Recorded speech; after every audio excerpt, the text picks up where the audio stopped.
ओम नमः शिवाय। हर हर महादेव। नमो नारायणाय। आज का विषय है पितृदोष और उसकी शांति।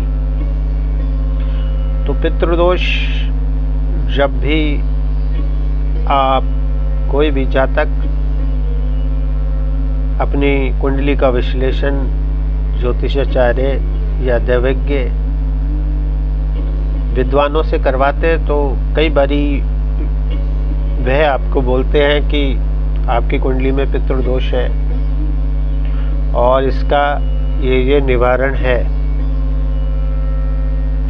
तो आप उस निवारण को करते हैं, तत्पश्चात फिर सुचारू रूप से आपके जीवन की गाड़ी चल पड़ती है। तो मेरा तात्पर्य केवल कहने का ये है कि यह पितृदोष पूर्व काल में कम होते थे। अब जितने भी देखा गया है, अधिकतर कुंडलियों में पितृदोष की मात्रा पाई जाती है। वस्तुतः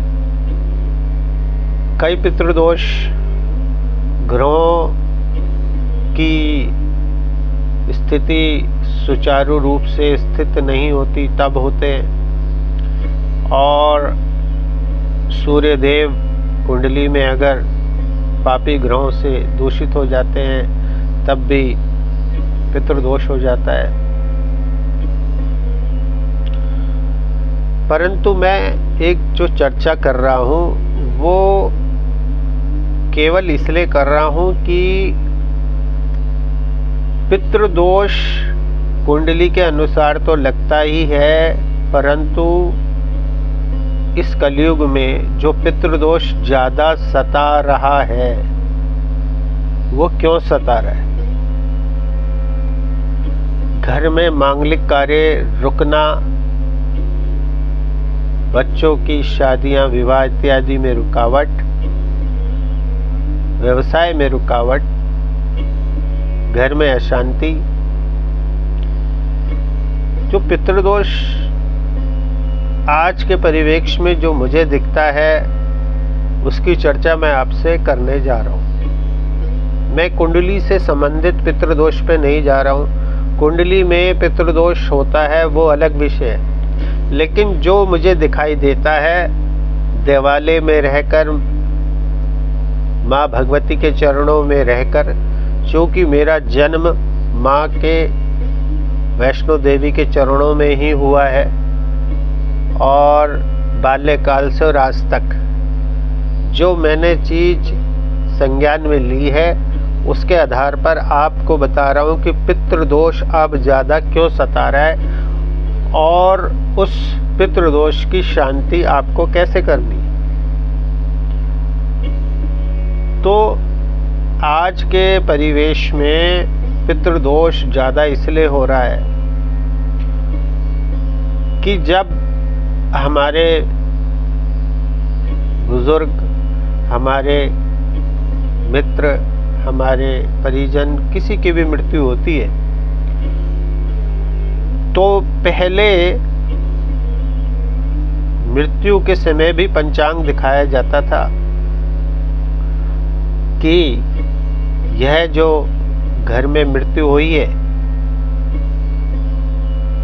तो ये क्या पंचक के अनुसार हुई है, पंचकों में हुई है।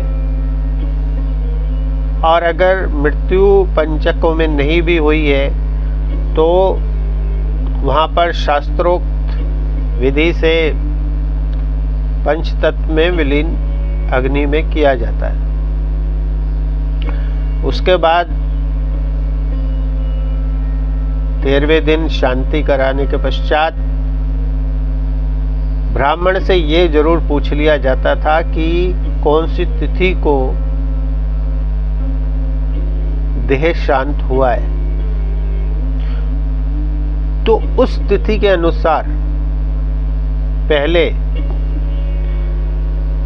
वर्ष तक, जब तक उसकी वार्षिकी नहीं होती, ध्यान से सुनिएगा, तो जो घर के बुजुर्ग थे वो प्रति मास, चूँकि वो जो मृत आत्मा है वो अपनी यात्रा में चली गई है,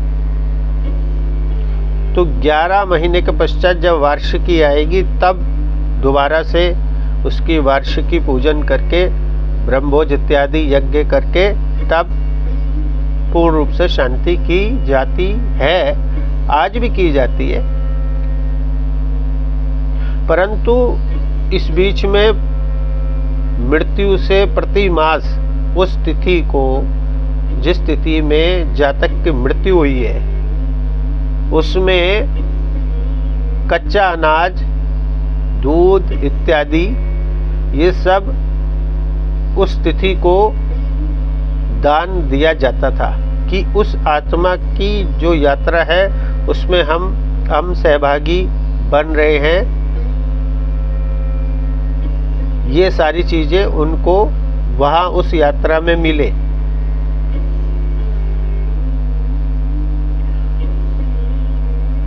तो अब चूंकि मैं ये चीजें सारी देखता हूँ और उसके बाद अब मुझे वो दिखाई देता है कि प्रति मास तो वो जो अन्न जल निकाला जाता था वो तो मूल रूप से लगभग शहरों में बहुत कम मेरे को दिखता है, वह कार्य आत्मा हेतु किया जाता है। परंतु जो पितृदोष का सबसे बड़ी जो दिक्कत है वो कहाँ आ रही है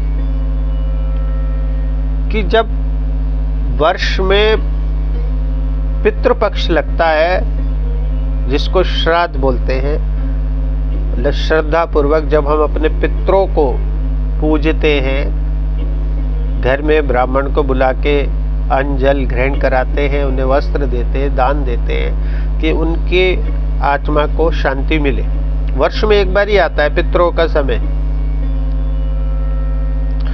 तो जिस तिथि को, इंग्लिश की डेट नहीं, हिंदी तिथि होता है, प्रतिपदा, द्वितीया, तृतीया, चतुर्थी, पंचमी, षष्ठी, सप्तमी, अष्टमी, नवमी, दशमी, एकादशी, द्वादशी, त्रयोदशी, चतुर्दशी, अमावस्या, इन तिथि, किसी भी तिथि में जब किसी की मृत्यु हुई होती है तो जब मृत्यु के बाद परिजन पूछ लेते हैं कौन सी तिथि को इनकी मृत्यु हुई है, तो उस वाली तिथि के अनुसार जब पितृपक्ष पड़ता है तो उसमें घर में बुला के ब्राह्मण को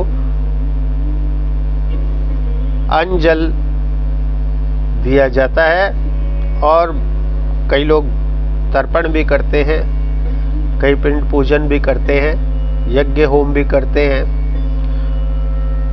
तो वो जो हमारी एक पौराणिक परंपरा थी वो कहीं लुप्त हो गई है।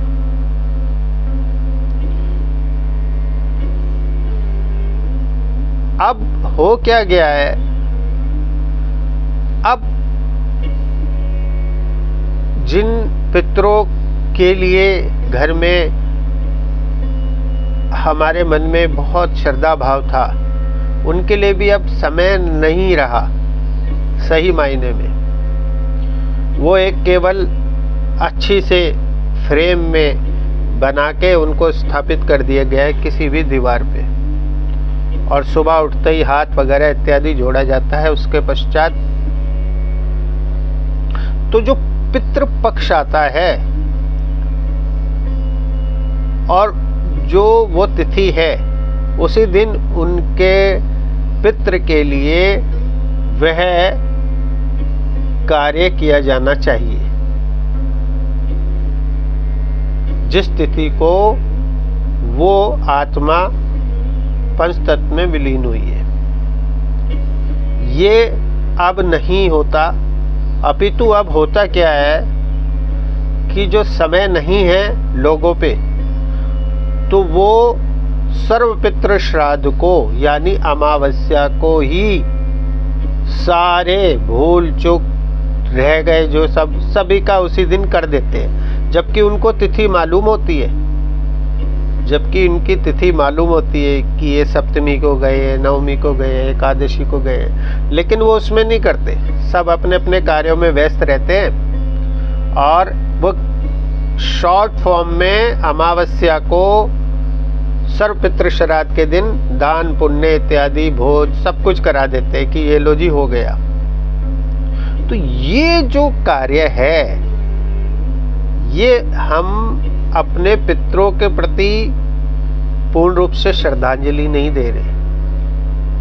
ये एक तरीके से हम बस एक भय के कारण कह लीजिए, या फिर उस श्राद्ध की जो रीति है दुनिया कर रही है और हमें सिखाया गया है तो कुछ करना है, श्राद्धों का समय है, पितृपक्ष का समय है, इसलिए करना है, वह कार्य किया जा रहा है। अब ये बहुत ही सुखद नहीं है। वर्ष में एक बार पितृपक्ष आता है और अगर पितरों को अच्छे से आप लोग, हम लोग सभी याद करेंगे भाव से, आत्मा से, तो आप बिल्कुल निश्चिंत रहिए कि आपको पितृदोष तो लगेगा ही नहीं। जब पितृदोष बहुत बड़ा हो जाता है तो जातक जो है भागता रहता है, गया जी चले गए, वहां तर्पण करा लिया, इलाहाबाद चले गए, सरयू के तट पे चले गए, वहां तर्पण करे। वस्तुतः पहले घर से शुरुआत कीजिए। पितरों को याद करना है तो आपको पहले अपने घर, अपने निवास से, जहाँ पर वो रहते थे, सोते थे, उठते थे, बैठते थे, खाते थे, घूमते थे, वार्तालाप करते थे, बगीचे में पेड़ लगाया होगा, तो उस आत्मा को प्रसन्न रखना है और अपना दादा, परदादा, ऊपर बड़े बाबा, जो आपकी पूरी ऊपर से चली आ रही एक चेन है, उनको प्रसन्न करना है। तो आपको उनकी जो तिथि है निश्चित ब्राह्मण से देखी हुई पंचांग द्वारा, उसी दिन आपको वह कार्य करना ही होगा अगर पितृदोष से आपको छुटकारा चाहिए। ये मैं वो चीज बोल रहा हूं जो कि मैं देखता हूं कि अब ये जो है कार्य बिल्कुल ही नहीं किया जाता। तो ये बहुत ही दुखद विषय है। हम लोग सनातन परंपरा से हैं। पितरों का एक ही समय वर्ष में दिन आते हैं, तो उनकी जो निर्धारित तिथि है उसी दिन घर में पहले से ही ब्राह्मण को बुलाकर अपने ब्राह्मण, पहले प्रयास ये कीजिए जो ब्राह्मण हैं आपके कुल देवता, कुल ब्राह्मण जो आ रहे हैं, कुल देव ब्राह्मण जो हैं, उन्हीं की जो श्रृंखला में पंडित जी आ रहे हैं, उनका हक पहले बनता है, उनको बुलाइए।